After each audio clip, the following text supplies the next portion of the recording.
Hi, this is Joy at Pine Quilt Shop, and this morning we're actually talking about using a sandboard and the importance of using it so that you get accurate markings on your fabric.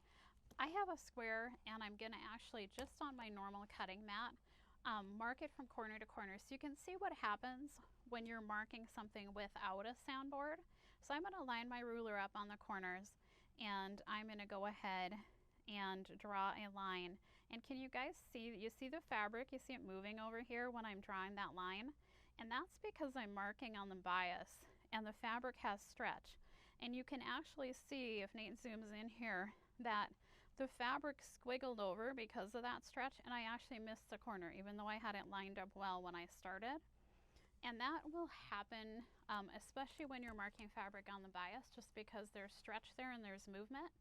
So when you use a sandboard, you eliminate that effect of the stretch because it holds the fabric sturdy. So a sandboard is a board, a thin board, with a lightweight sandpaper adhered to one side of it.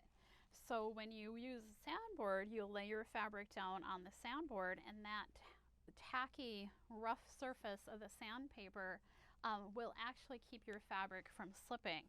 So I'm going to flip this square and I'm going to mark it the other diagonal. This time I'm going to use my sandboard, line it up with both corners, and I will go ahead and make my line.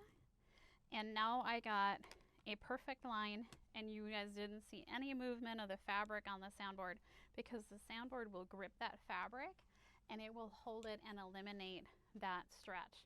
So it's perfect to use anytime you're marking fabric, especially if you're marking on the bias. I also will use my sandboard when I'm using my Quilter's Magic Wand, and I'm going to mark 2 lines again on the bias on the fabric to make 2 at a time half square triangles.